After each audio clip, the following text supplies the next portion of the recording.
High, আমি রুমকি, ছোট্ট কিচেনের রুমকি। আজকে বানাবো পটলের ঘন্ট। তার জন্য আমার দরকার পটল, আমি এখানে কেটে ধুয়ে রেখেছি, আলু, টমেটো কুচি, মুগের ডাল, এখানে হাফ কাপ মুগের ডাল আমি ভিজিয়ে তুলে নিয়েছি, আদা, জিরে, কাঁচা লঙ্কা বাটা, গোটা গরম মশলা, শুকনো লঙ্কা, তেজপাতা, জিরে ফোড়নের জন্য, স্বাদ মতো লবণ, স্বাদ মতো চিনি, লঙ্কার গুঁড়ো, হলুদ গুঁড়ো, গরম মশলার গুঁড়ো, আর লাগছে ঘি। রান্নার জন্য লাগছে তেল। তো আমি এখানে কড়াই বসিয়ে দিয়েছি, এবার পটলগুলো আমি ভেজে নেব।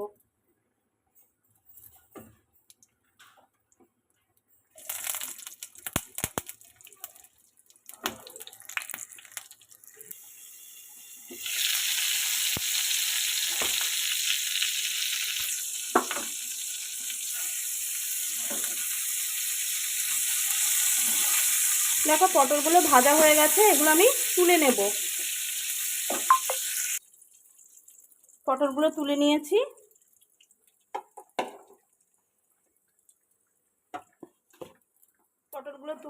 এবার ওই তেলেই আলু কটা ভেজে নেব। আলুগুলো লাল লাল করে ভেজে নেব।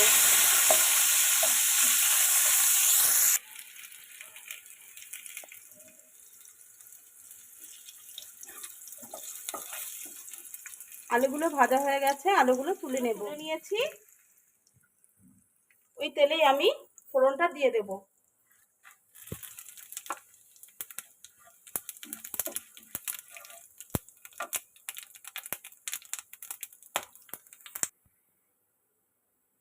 ফোড়নটা ভাজা হয়ে গেছে, এবার দেব টমেটো কুচি,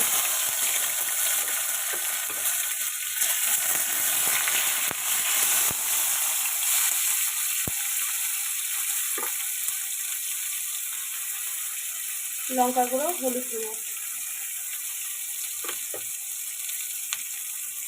একটু নাড়াচাড়া করে বেটে রাখা মশলাটা দিয়ে দেব।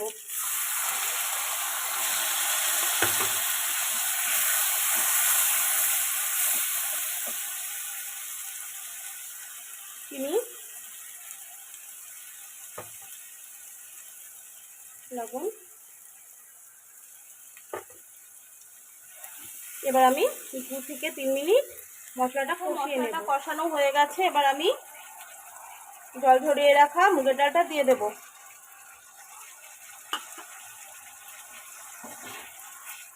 মুগের ডালটা মশলার সঙ্গে কিছুক্ষণ কষিয়ে নেব। এখানে বড় মুগের ডালটাই ব্যবহার করবেন, যাতে গলে না যায়। দেখো মশলাটা কষানো হয়ে গেছে, এবার ভেজে রাখা আলু, পটলটা দিয়ে দেব।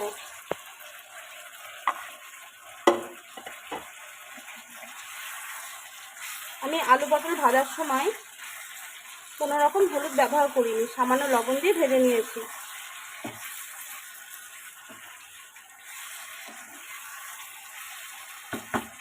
ভেজে রাখা আলু আর পটল দিয়ে ঢাকা চাপা দিয়ে 2 মিনিট কষিয়ে নেব।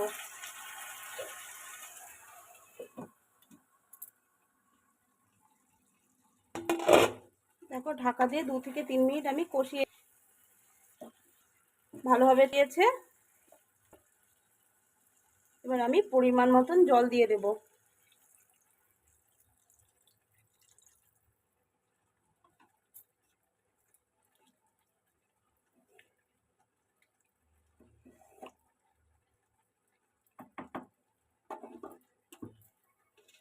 আবার কিছুক্ষণের জন্য ঢাকা দিয়ে আমি রান্নাটা করে নেব।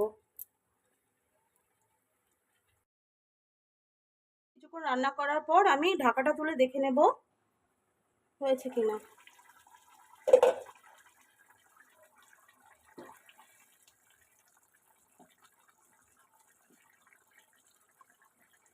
দেখো সবকিছু সেদ্ধ হয়ে গেছে। এবার গরম মশলা গুঁড়ো, সামান্য ঘি দিয়ে আমি নাড়াচাড়া করে গ্যাসটা অফ করে দেব।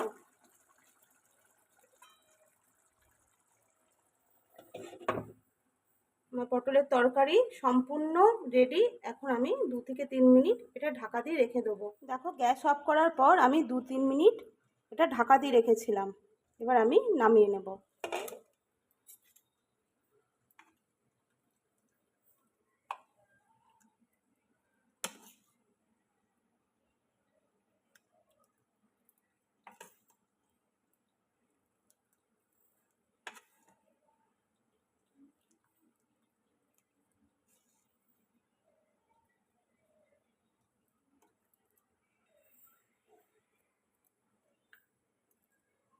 তরকারিটা আমি নামিয়ে নিয়েছি।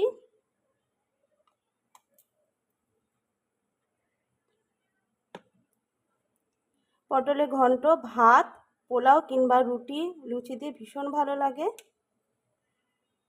তোমরা ট্রাই করে দেখো। আর যদি ভালো লাগে আমার রান্নাটা তো লাইক, কমেন্ট, শেয়ার করো। আজকের জন্য টাটা।